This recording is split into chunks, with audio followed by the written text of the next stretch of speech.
வாழ்க்கையில ஒண்ணு மட்டும் ஞாபகம் வச்சு, கஷ்டப்படாம எதுவும் கிடைக்காது. கஷ்டப்படாம கிடைக்கிறது என்னைக்குமே நிலைக்காது. இந்த பொம்பளைங்களும் அரசியல்வாதிகளும் ரெண்டும் ஒண்ணு. அவங்க நினைச்சதை அடையிறதுக்கு என்ன வேணும்னாலும் செய்வாங்க. ஆனா அவங்க என்ன நினைக்கிறாங்கிறது அவங்களுக்கே புரியாது. மிருகத்தன்மையும் தெய்வத்தன்மையும் ரெண்டும் சேர்ந்தவன் தான் மனுஷன். சில பேர் மிருகமாவே வாழ்றாங்க, சில பேர் தெய்வமா வாழ்றாங்க. நான் ரெண்டும் போற ஒண்ணு அது நமக்கு திரும்பி கிடைக்காது. நாளைக்குங்கிறது பிறக்க போற ஒண்ணு அது பிறக்குமா பிறக்காதா நமக்கு தெரியாது. இன்னைக்கு தான் நம்ம சொந்தமானது. இந்த 24 மணி நேரம் ஆண்டவன் நம்ம கொடுத்த வரப்பிரசாதம். அதை நாம வீணாக்க கூடாது. இந்த லிபர்ட்டி, ஈக்வாலிட்டி எதுவுமே எனக்கு தெரியாது.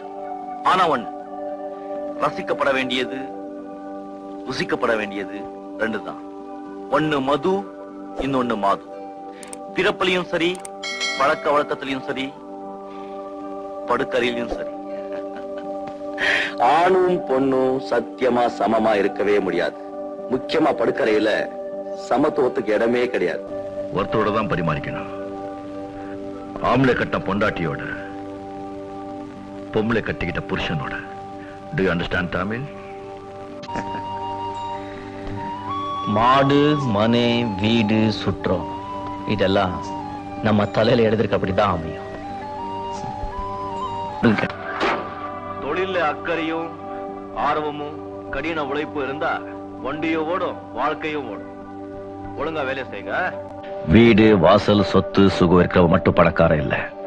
யாருக்கு நல்ல தகப்பன் தாய், நல்ல மனைவி, நல்ல குழந்தைகள், நல்ல நண்பர்கள் இருக்காங்களோ அவன் தான் உண்மையான